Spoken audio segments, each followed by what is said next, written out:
श्री नीम करोली बाबा जी के श्री चरणों में मेरा प्रणाम, श्री माँ के चरणों में मेरा प्रणाम। ये जो मैं दो कथाएं सुनाने वाला हूँ, इसका छोटे में भाव ये है कि अगर आप बाबा जी के भगत हैं तो आप सामने बाबा जी किसी भी रूप में आ सकते हैं।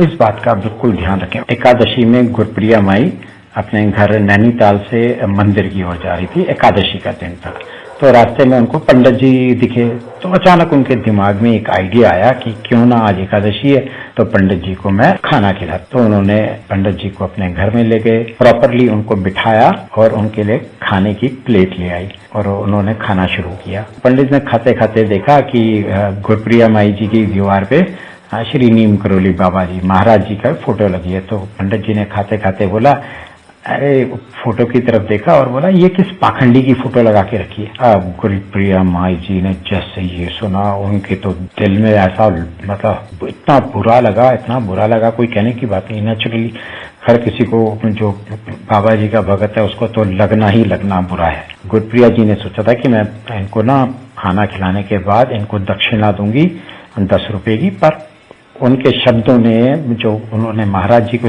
पंडित ने जो महाराज जी के लिए कहा था, वो इतना बुरा प्रभाव किया। तो उन्होंने बोला, मैं इसको 10 नहीं, मैं इनको 1 ही रुपए दूंगी। जब उन्होंने खाना खा लिया, 1 रुपए दिया और उनको विदा किया। उसके बाद गुरप्रिया माई लीला माई के घर चली गई, जहाँ पे बाबा जी रुके हुए। तो जैसे ही गुरप्रिया माई गई तो देखा कि लीला माई उनके लिए थाल में सजा हुआ खाना लेके आई और बाबा जी को बोला, बाबा जी खा लीजिए। बाबा जी ने थोड़ा खाया और उसके बाद छोड़ दिया प्लेट में।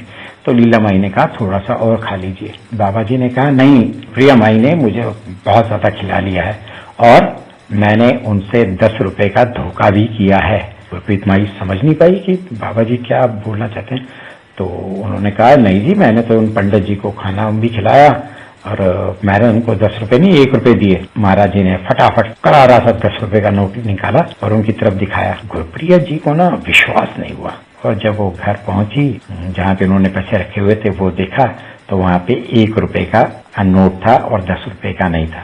तो उन्होंने सोचा, ये पंडित कौन था जिसने बाबा जी को ये कहा था ये पाखंडी है। तब उनको रियलाइज हुआ, अच्छा बाबा जी ही थे, तो ये है बाबा जी। अच्छा, ऐसे ही क्या हुआ, बाबा जी ना जैसे शादियों के इनविटेशन होते थे और लोग बाबा जी के पास आते थे कि बाबा जी आप हमारे आना। बाबा जी कभी जाते नहीं थे, पर जो भी उनको इनविटेशन देते थे उनके घर के काम बिना किसी ना अड़चनों के पूरे हो जाते। तो ऐसे ही एक डिवोटी आया, भगत आया महाराज जी के पास, कहते शादी है, मेरे बेटे की शादी है तो आप आना। तो बाबा जी ने कहा, ठीक हो आज। तो उस डिवोटी ने, उस भगत ने बाबा जी के लिए स्पेशल अरेंजमेंट किया कि बाबा जी आने वाले हैं, सबको बता दिया बाबा जी आने वाले हैं।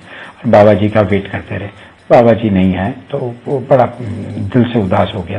चलो खैर, वो शादी के उसमें उलझनों में रहे सब कुछ हो गया। तभी उन्होंने देखा एक ना भिखारी सा आदमी आया जिसके कपड़े चिथरे हुए पड़े थे। तो वो जैसे ही आया तो वो अंदर गया शादी के, तो वो उसको देख के वो बहुत गुस्सा हो गया और उसने उस भिखारी का हाथ पकड़ा और घर से बाहर निकाल दिया। शादी हो गई तो वो नाराजगी में बाबा जी के पास गया और बोला, बाबा जी आपने तो मुझसे वादा किया था कि आप मेरे बेटे की शादी में आओगे। तो बाबा जी ने उसको मुस्कुराते हुए कहा था, मैं आया था ना, तुमने ही तो मेरा हाथ पकड़ के, तुमने ही तो मुझे बाहर निकाल दिया था।